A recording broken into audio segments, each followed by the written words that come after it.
জনপ্রিয় ইসলামী scholar doctor মাওলানা মিজানুর রহমান আজহারী বলেছেন, আমরা এদেশে সাদাবাজি দখলবাজি চাই না, কোনো দুর্নীতি ও টেন্ডারবাজিও আমরা চাই না। এখন আমাদের শুধরে নেওয়ার সময় এসেছে। শনিবার রাতে সিলেট এমসি কলেজ মাঠে আঞ্জুমানে খেদমতে কুরআন আয়োজিত 3 দিন ব্যাপী তাফসিরুল কোরআন মাহফিলের সমাপনী দিনে তিনি একথা বলেন। বয়ান পেশকালে মিজানুর রহমান আজহারী বলেন, আমরা দেখেছি ক্ষমতার পালা বদলে এক সরকার যায় আরেক সরকার আসে, তখন আমরা দুর্নীতির ফিরিস্তি জানতে পারি, তার আগে জানতে পারি না। প্রতিটি দলের ভেতরে আমরা এই বাজে স্বভাবটা দেখেছি। আমরা এদেশে টেন্ডারবাজি চাঁদাবাজি চাই না, কোনো দুর্নীতি এবং টেন্ডারবাজিও আমরা চাই না। এখন আমাদের শুধরে নেওয়ার সময় এসেছে। তিনি বলেন, আমাদের শপথ নেয়ার সময় এসেছে, নিবন্ধিত প্রতিটি দলেরই শপথ নেয়ার সময় এসেছে। আমরা আর কোনোদিন চাঁদাবাজি ও টেন্ডারবাজি করব না। নতুন ভোরের বাংলাদেশে আমরা যেন কাদা ছুড়াছুড়ি না করি।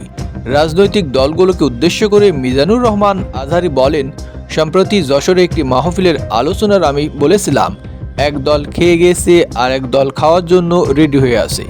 আমাদের অনেক রাজনীতিবিদ বন্ধুরা এটি নিজেদের গায়ে মেখে ক্ষুব্ধ প্রতিক্রিয়া দেখেছেন। এখানে তো কোনো দলের নাম নেইনি।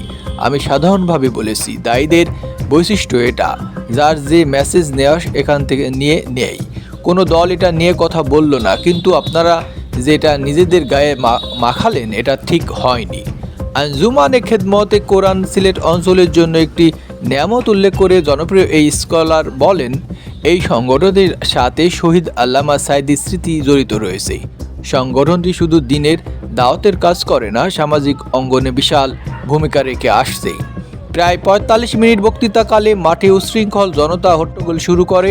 বিষয়টি নজরে এনে মিজানুর রহমান আজহারী বলেন, সিলেট আজকে কি করছে এটা মনে থাকবে। একথা বলে মাহফিলে নিজের বয়ান শেষ না করেই সংক্ষিপ্ত মোনাজাত করে মাহফিলের সমাপ্তি টানেন তিনি। মাহফিলের শেষ দিনের পৃথক অধিবেশনে সভাপতিত্ব করেন আঞ্জুমানে খেদমতে কোরআন সিলেটের সভাপতি প্রফেসর মাওলানা সৈয়দ একরামুল হক ও আল্লামা ইসহাক আল মাদানী।